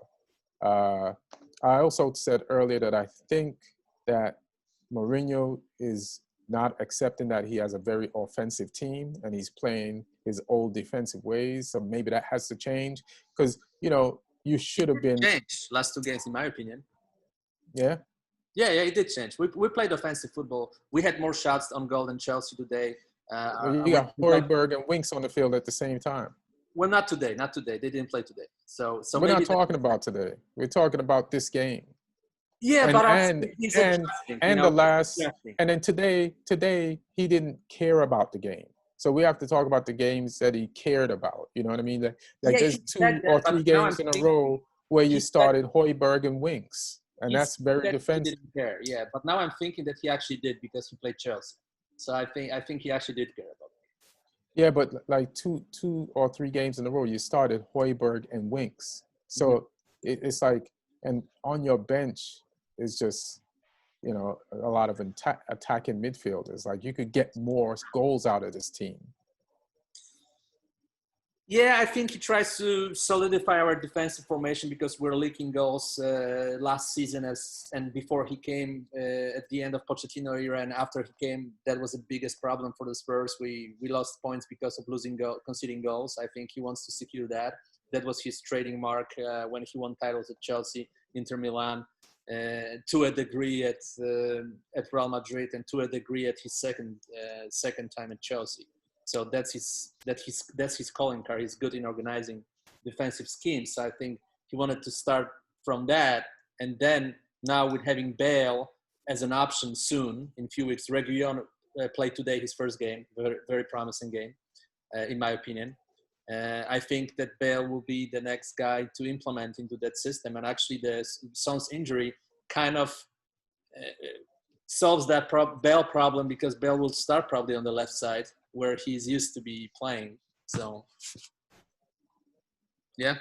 I think a lot of teams it's been a pretty high-scoring start to the Premier League. I think a lot of teams have leaked goals this season. 20 penalties help. Yeah, 20 penalties in 26 games helps. Yeah. It's probably going to be too bad Willian's wasted on Arsenal. He isn't taking penalties. Oh, you forgot to mention Willian in the Liverpool game. You wanted to say something. Oh, yeah. I mean, again, small sample size. But yeah, Willian was having the kind of game that I'm very used to seeing at Chelsea. A few good runs initially, but then he just keeps losing the ball, getting a run over in transition. And even the one thing which we always commend him on, being a great defensive winger, the second goal, I think, came from Willian losing the ball. So, and even going forward, like there was very little happening for him. I think it's weird if they really want to get the best out of Willian, they need to move him from that right wing spot, because I always thought when he was coming to Arsenal that, and we just spoke about how Arsenal does not have anything in midfield. Play him as that creative midfield guy. Right. He is. We know that you have a record of him just because he can like track back. Trust your fullback to do that job, and trust the guy you have spent 72 million to buy as your established right winger, Nicola Pepe, to do a proper winger job, and use Willian in that number 10 or in that central midfield role where he's not isolated, where he can actually link up with Aubameyang. So yeah, I think Arsenal, just going back to Arsenal, does a lot of, like we was talking about Liverpool, how like if there's three things you need the money, you need to spend the money right. It's going to be go over. You need to have the right coach and director to pick the players, and the coach to coach them right. I think Arsenal buys wrong. I don't think they have the money, and when they do have the money, they don't spend it 100% accurately. So they're going to suffer because of that. So I think that's another problem with Arsenal. But like Willian, he didn't have a great game. He kind of disappeared. There's moments I forgot that he was on the field. And then there was the goal that Andy Roberts scored. Like I saw Willian tracking him, which was good. But then he was like ghost tracking him. It's like, it's football. You can't track somebody. He was tracking him to like, I'm going to track this guy in a way that he doesn't see me tracking him. It's almost like a lion trying to hunt like the loose deer that's separated from the herd. So instead of like making a statement, like getting down on his knee and proposing to Andy Roberts, that's what he should like. He should have just went straight to him and marked him. And then when the play was over, separate from it instead of like just kind of stalk him. So Willian didn't have a great game. That's my point. Yeah. As far as Man U is concerned, lucky versus Brighton. Well, more than lucky. Like Brighton beat us so bad they forgot to win the game. We got outplayed the last 2 weeks, and somehow we have 3 points. And listen, I'm not gonna be mad at a referee who gives you enough time to win a game. You know what I mean? Like we'll take Fergie time during the Solskjaer era anytime. And my message to Brighton players is you have to play the full 100 minutes of a soccer game. You can't just play 90 and expect to win against Man U. You got to play the full extra time, or else you're gonna lose. Bruno Fernandes had like a Jekyll and Hyde game. He created goals for us, scored goals for us, and gave up goals for us. And Pogba, I love Pogba, but he's struggling back there. And he is not being Pogba. He lacks pace. He's not tackling. He's not protecting. And he's also not doing the things that we love him for, like splitting defenses apart and creating shit. Cut him out. He's like, cut him out. That's what people are saying in England right now, that he needs to be replaced. That it's just. I don't think. Go ahead. That it's not working out between him and Fernandes. Like it's not working out. They can't be on the field at the same time. A lot of people say that. I don't know what's your. I'm curious of your opinion, but that's the argument I'm hearing a lot lately. I say find a way to get him forward, or like I think there should be. His heart is not in defending, His heart is not in defending. And then even if he has a good game defending, nobody's going to point that out. They're still going to shit on him and say, what did he do offensively? So he's in a lose-lose situation. Like, I looked at some highlights 2 weeks ago of, like, all of Solskjaer's goals when he got to Man United that scored since he got there. And in those games, Pogba was way more forward and created opportunities and scored a lot. So this guy has got a lot of goals in him. Also, there's things that they're doing that are psychologically killing his attacking ability, like him not taking a free kick. He should be taking some free kicks because he's scored from free kicks before and he's a good free kick taker. But he's just kind of like regressing completely, like subconsciously, and it's becoming conscious on the field. So it's like they just have to psychologically get him involved more. One of the things I want to praise VAR for was the yellow card on Mopai, because Mopai is just or is it Conley? He's just diving everywhere, grabbing onto people. So I'm glad that they took that penalty back. Like you're making contact with the defender, and you're grabbing onto the defender, then you're tripping yourself in front of the defender, even though there was some contact.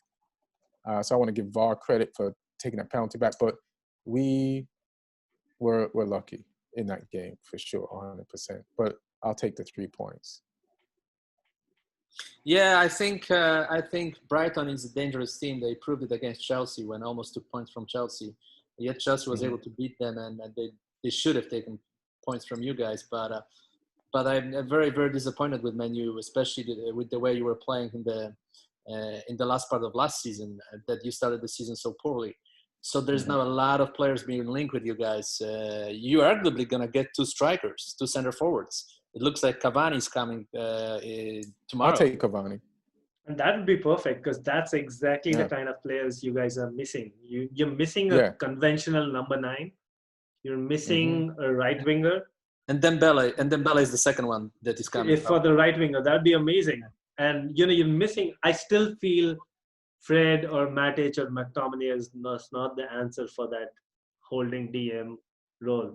And actually, you guys are talking about Pogba, being more free. I feel if you have that player, then Pogba it'll help Pogba even going forward. Because Pogba can help out in defense, but you don't want him to occupy him completely. Right. Yeah. So you guys are buying, and partly Sancho is out of your price range. So Dembele plus Cavani will be the 2 buys. That would make a great transfer window for me. I'll take that. I'll consider that a good transfer window. I always like Dembele. The problem is you don't know what Dembele you're going to get mentally or injury-wise. So that could be an issue. But right now, because he's French, maybe Pogba can talk to him and get him to ball the way he can ball. But yeah, it's just been disappointing. Like we're not aggressive enough. Like the way Brighton Hove, they bossed the midfield on us. Like they were doing things that we should be doing in the midfield, and it's just crazy to watch your team not be able to do things that they should be able to do, and watch another team that shouldn't be able to do that type of stuff do it to you. Brighton Hove has had 3 great games this season, but they only have 1 win. So man, you got to get their shit together. This is kind of unacceptable. Are you still hopeful, or where do you fall on the whole Sancho? He costs too much. He costs too much. And here's the thing, all the fans are like, we need Sancho, we're disappointed in the team. It's and they're like, we don't care about the price. You will care about the price if he comes and he's 5 games and he starts slow. Then you'll care about the price. Then you'll be like, we paid 120 million, whatever for you, and you're not living it up. And it's like, I thought you didn't give a fuck about the price. You know what I mean? It's like, fans are just too emotional, man. Sancho is good, but he costs too much. To be honest, I'd rather get Dembele. I'd rather pay the money and pay less money and buy homeboy from Wolves, the guy that oils himself down. Traore, which Traore is hilarious to me. It's like, why oil your arms down so people can't grab you? but you have a perfectly grabbable avatar tail hanging out the back of your head, that somebody can hold on to you and stop you. It's like somebody can girl fight you, like world star girl fight you and grab that ponytail. So cut it off. It's not even your real hair. You added it. Yeah. So if you want to get away from people, cut that shit. But yeah, I like, I hope those rumors are true. No, it's not rumors. It's already done pretty much with Cavani and with Dembele. And what about Telles? I heard Telles is pretty much done. Telles is pretty much done too, yes. That's a good transfer. I've been hearing so many people are pretty much done for United for so long. Yeah, Man U. Cavani probably tomorrow will be announced. So you think Man U is going to do 3 deals in 1 week when they couldn't do 1 deal in 2 months? Sometimes it takes time, Yeah. Usually before the deadline is where a lot of deals are being made. So that's the case often. And I'm wondering why Solskjaer didn't play Donny van de Beek or Van de Beek earlier, or start him. You know what I mean? Like, probably he thinks he's not ready yet. He doesn't. He looks ready every time he gets on the field. I know. I agree. I like him as a player a lot. Yeah. So I don't understand. Like he's ready. Like talk about the energy you need and like the about itness. Like he feels and looks about it. So I'm not sure what's going on there as far as not playing him. Let me just bring up this game. Wolves versus West Ham. Now, West Ham wins. They beat Wolves 4-0. So apparently David Moyes is a better coach over Zoom than he is in person. You know what I'm saying? So like he should coach over speakerphone more often because he's a winner via speakerphone. You know what I mean? Like maybe it's because when you're home watching a game, you can hear the commentators and you're like, oh shit, you're right. I should make that change. Call up this. Yeah, man, I think we should do this. And then it comes off like his idea. But one thing I can say about Moyes, since he's had a rough go his last few gigs, but Mikel Antonio has completely improved ever since he's gotten there. And it was fun in that game to watch clashes between Mikel Antonio and what's the guy that I was just talking about from Wolves? Traore.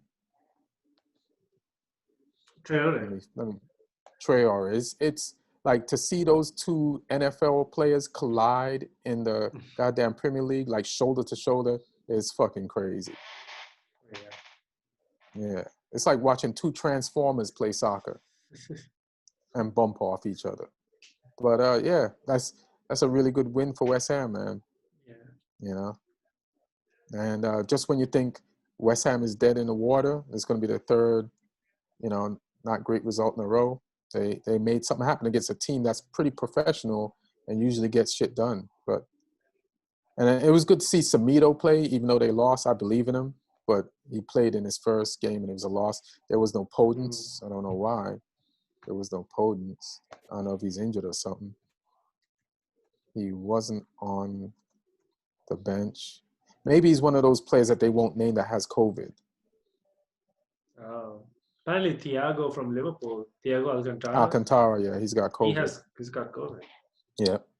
Because he wasn't, it was weird yesterday. I was watching the game, so where is he? He's not in the bench, he's not in the team. And then afterwards, today they announced it. Yeah. I wouldn't be surprised if a few games, kind of have to be cancelled or rescheduled at some point this season. Yeah, it's like the players like very soon. What'd you say, Martin? No, I'm saying not cancelled, rescheduled. Yeah, for sure. Rescheduled, yeah. They already rescheduled our cup game against Leyton Orient, right? Lucky for you. No, you guys got a bye. That's how you played us. Yeah, that's what happened. Yeah. What do you mean? You would have been beaten by Leyton. They got a forfeiture. They got essentially they got a forfeiture, and they got through to the round facing us. Hilarious. They would have probably lost to Luton Orient and you could have beaten Leyton Orient today. Well, guess who lost today? So It's funny. Mourinho didn't play any team against Leyton Orient. Yeah. He played half a team today, but he didn't play anybody. Do you want to talk about Fulham Villa? Like Lloyd, Aston Villa came through. Villa played Fulham. Villa played Fulham like they've been in the Premiership for 5 years, and Fulham is just getting into the league. Scott Parker got trounced, and then after the game, the owner's son, who is the director of football, apologized to the fan. And I feel like the kid was just doing it to almost seem like he has more power or control, or it felt like a me move, you know? And one thing I do disagree with the tweet is that they were saying that it undermines the defenders that are already there. But I feel like the defenders that are already there know that they're on the chopping block. When you lose 3-0 to Aston Villa, and clearly the mistakes were completely defensive. Like this guy, I noticed in the first game of the season against I forgot who they played, but Odoi, he is just getting torched in this league every week since he's been here. This has not been good. You know, so for him to not be aware of his position and how tenuous it is and how much his playing time is in jeopardy, you don't need a tweet from the sporting director for that. Like Fulham just made mad mistakes, man, and they know they know where the mistakes came from. So you're gonna have to improve. The sporting director should chill, but his tweet doesn't undermine anybody. They undermine the whole team is not playing up to capacity. And Fulham has no attack. They can't break anybody down. They play good with the ball in the middle of the field, but there's no defense splitting passes. They just don't have what it takes to break somebody down in attack. Yeah, it looks like two guys who played under Mourinho at Chelsea, Lampard and Parker, didn't learn from his master. They're both struggling as managers this season. So hilarious. You're just shitting on Lampard, huh? No, he's just but Fulham is a yo-yo team. They always go up, go down. You know, not always. My bad, but they lately go up and down pretty much. That's the situation. I think West Brom and Fulham are two clearly worse teams, and they will both go down, and then someone else. Villa has Grealish signed a big contract. That's a huge statement. I think they're for real. I think they're gonna be better this season, slightly better, not like a powerhouse or anything like that, but they can be like 12th, 13th team instead of fighting for relegation till the last game. I can see that happening for Villa. They made some buys, so it's a little bit of an upgrade. They shouldn't be scared of being relegated till the very end. That's my point. There's one player on West Brom I want to talk about, and not because of the way he plays, but because of the name on the back of his jersey.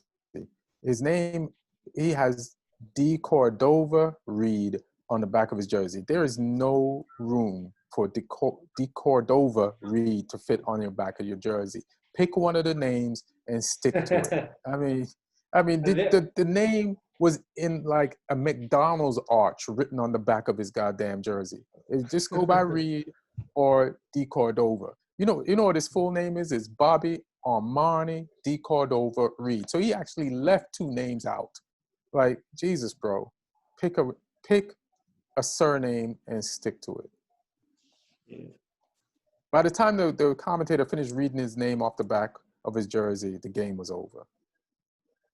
It's like, Jesus.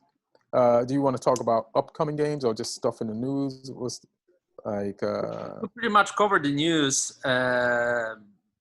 The only thing left is Bayern lost the game in Bundesliga. That was kind of surprising. Suarez had a fantastic... Yeah, but everybody lost. Dortmund lost and Leipzig tied. Yeah. So, and then Bayern was coming off the Super Cup win. Exactly. Against... So they probably were drinking. They were drinking, I expect. Yeah. They were drinking and they didn't start everybody. Like, I don't think Lewandowski started, you know. Yeah. And Hoffenheim took a complete advantage of that. Also, Barcelona... did you see the Barcelona game? I've watched the Atletico Madrid game because Suarez made a phenomenal debut with 2 goals and assists in 20 minutes, I think. Well, the whole team fucking killed. The whole team made a phenomenal debut.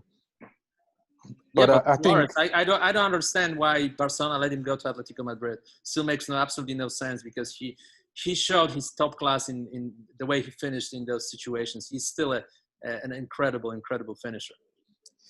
Yeah, but you got to move on, you know.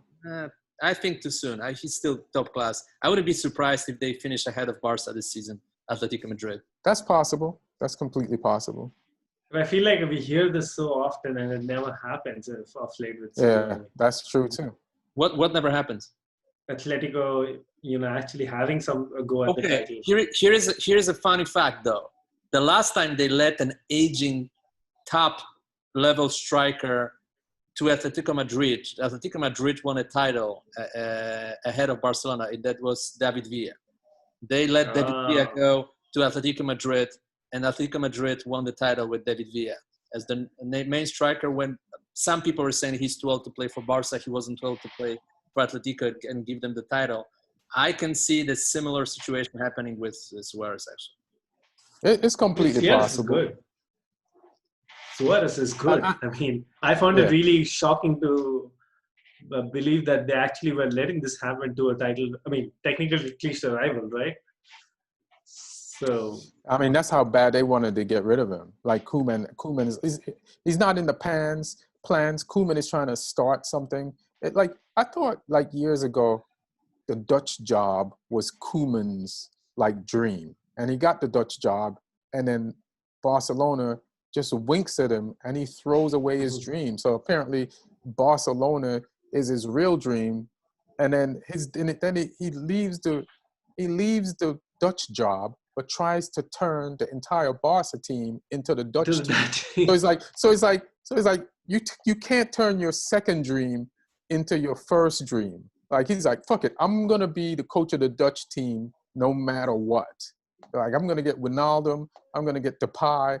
I already have another Dutch kid on the team. I'm going to just turn the whole Barcelona Dutch. I'm going to get rid of Suarez and just make this shit Dutch. But it was made before. You know that Louis van Gaal did the same thing when he was the manager of Barcelona. He brought all his players from Ajax. He brought the Boer brothers.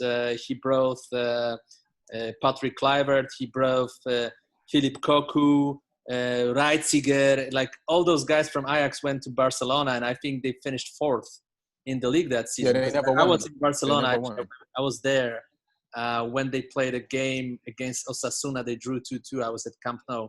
It was 2001, and Van Gaal was the manager. So it didn't work out once when they tried to make it Dutch. What is interesting that the new coach of Netherlands team after Koeman is Frank de Boer, that just got fired from Atlanta. From MLS after a horrible spell of games where they were outplayed in the bubble in Orlando. They lost, I think, 2 games and drew 1, and he got fired, and he was offered the Netherlands job. It's funny because he was fired from Crystal Palace before he was appointed at Atlanta, and I remember when he said something about Mourinho on TV, that Mourinho was at the time at Man Utd. Frank de Boer made a comment, I think, on Sky Sport that he's not the right manager. He's not the right manager for Rashford to coach Rashford in this age and where he's in his career as a young player. And Mourinho said something like this: Frank de Boer was the worst manager in the history of Premier League. He lost every single game. So if Marcus Rashford had Frank de Boer as the manager, he would teach him losing.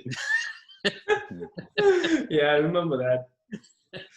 Oh man! I like how long you went to say that. All that.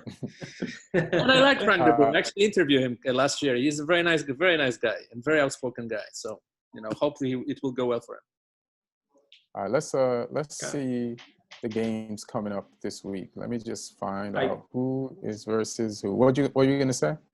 I gotta go in a bit. So, but yeah, me too. Yeah. What are the marquee games this weekend coming up? Well, we'll do that and we get it out. I think Tottenham, Manchester United, right? Manchester United is playing at home, but it will be our home this day. Home doesn't even really count. Yeah. Because Well, home is like your fans are backing you up. Now home is like the other person has to travel to your house that you have no furniture in. So it's like well, does you know, home it count? because it was home. Eric Dyer could find the way to the bathroom quickly today. Right. If he was playing at Stamford Bridge, he probably would have had to shit on the field.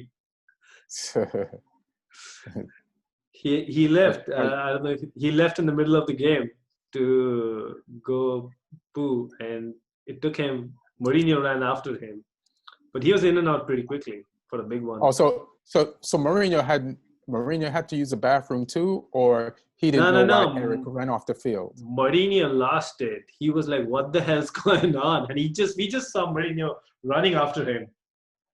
So did he sub, or he just said, No, "I'll be right no, back"? they just played 10 men, but I think he was out. He was back. That was the fastest anybody has ever had a shit. He was back within less than 2 minutes. Oh, so he was a piss then. No, but he says it's not just a piss. Mourinho went on record saying that. Say it was what, a number 2? Yeah. You know, it's funny. Like, listen, Mourinho he thinks Eric Dyer is the toughest guy on his team, but his toughest guy couldn't even hold in a shit. So the big game is Man U versus Tottenham. I'm gonna ask the neutral, Neil. Who do you think? I think with the way where the teams are right now, I feel Spurs have the upper hand. But the thing is, Spurs are playing 4 games in 8 days, about a week, Right. which is just crazy. We've never seen something like that. So I don't know how much of a role that will play. 'Cause I'm assuming Martin Son's still out for that game. Right. Mm-hmm. Yeah. So I mean, it should be a pretty. United just look off the But pace. Bergwijn plays very well against United historically so far. So he'll play it Historically. It's just one game. You don't need a large sample size for your history. I see. Historically. So Martin, what do you think? You think you got this? No, I think it will be a draw. And entertaining game, but I think it will end with a draw. What do you think you guys are going to do? You think you're going to sit back, or what are you going to do? What's your plan? I think we will sit back because Man U will sit back. That will be the type of the game, you know. We both will sit back pretty much. Yeah. We're both going to sit back. But we're a changed team. We're supposed to be this attacking team that breaks teams down now. So it's interesting who's going to play, because if any of the new players will play for either for you guys or for us, you know, that changes a little bit. I think Bailey's still injured. I don't think he's ready for that game. I think Willian will play. He had a really good game against Chelsea today. So I don't know. I mean, if there is a chance to win, maybe we can lose too. Right now, it's hard to predict with all these rules with handballs, as you could tell from the Newcastle game. One stupid cross can change the game, you know, because it will touch somebody's hand or whatever, you know, and that has a deciding factor over the result. But judging potential of both teams and the way they play, I would say draw is the most likely resolution. All right, we'll see. Like, I'm afraid of this game. Watching the game on this weekend, us versus Brighton Hove, was like the scariest month of October for me. It was like the first Friday the 13th. Like, we were in danger of losing that match every kick of the ball. And also counting the Crystal Palace performance. I'm really worried, but, you know, hopefully this is the game where we finally get into match shape and we can turn things around. I feel like the team who sits back the most wins this game. Could be, yeah. And that's ugly to say, but I feel like that's the truth. Yeah. All right, I'm losing light. I'm a shadow of my shadow. So anybody else have anything to say before we wrap this up? I'm good. Waiting for transfers. I'm waiting to see a good 0-0 draw between you guys. No, Me it's not too. going to be 0-0. It's going to be 1-1 or 2-2, but because, our 1-1. I will probably 1-1 because we have the proven mistake leading center backs. So both of us. How do you feel about your boy Lucas Moura scoring this weekend, since you're so down on him about not scoring? Well, that's the first goal he scored in the entire year, so in the league. Yeah. That's how I feel. I mean, it's only October. He scored the same amount of goals in the Premier League as Dyer, I think. Yeah. So. Shit, I think Harry Maguire got more goals than Lucas. Yeah, Moura. he actually scores goals. Yeah. Yeah. All right, guys. Neil, you want to plug anything? You got anything going on? Not much. If you're a Chelsea fan listening to this, just stay calm and keep the faith. Yeah, Chelsea fans need to chill. For real. Yeah. They need to relax. Martin, anything you want to plug? Yeah, I have a film coming out, I think, next year in January called Stay. So we're looking forward to this. I got some still photos from when we filmed last year, and it looks pretty good. So it should be on all the platforms. Other than that, just watching soccer and NBA Finals. Heat against the Lakers. It will be fun. It's kind of funny that two teams with probably the best travel destinations in the NBA, Miami and Los Angeles. Normally, it would be a dream job for a reporter because they will be flying between Miami and LA in the summer. But this time, they play for the first time in the history. They play against each other and they play in the bubble. So there's no traveling. So it's kind of ironic. All right, that's a weird plug when you ask somebody, like, tell people what they're up to, and they say, I'm going to be watching the playoffs. That's like, I've never seen that before. Like, what are you up to this weekend? Anything you want to plug? Yeah, I'll be watching the playoffs. So you want them to come over and watch with you? Or are you going to broadcast it? Sure, like, how does this? Feeling lonely. I'll be you just happy. want them to. You just want them to know what you're not going to be doing. You're invited too. You're invited too. Oh, thanks. I appreciate it. I have a show this Saturday downtown at the Grand Market. There's a comedy on the roof. It's COVID safe.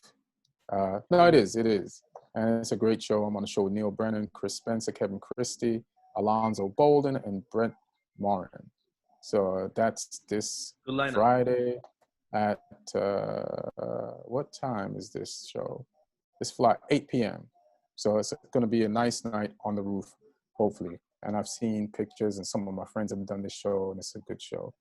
Ian Edwards, holler at me on Instagram at Ian Edwards Comic, and be good, y'all. Thank you too. Thank you. Thank you, Neil, for coming on. I knew you knew we were gonna bring up Kepa today, and you came on anyway. So God bless you. I'm loving life after Kepa. And Martin, I'll talk to you next week if we win. Pretty much the preview today, my conversation with Neil after the Spurs game, Spurs Chelsea game, pretty much is a preview for our conversation we'll have next week after the United Spurs game. Ah, that was a 2-1. Well done, Martin.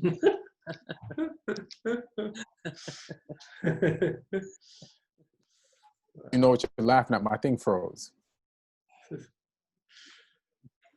All right, guys. Yeah. All right. All right, peace. See ya. One love, everybody listening and watching.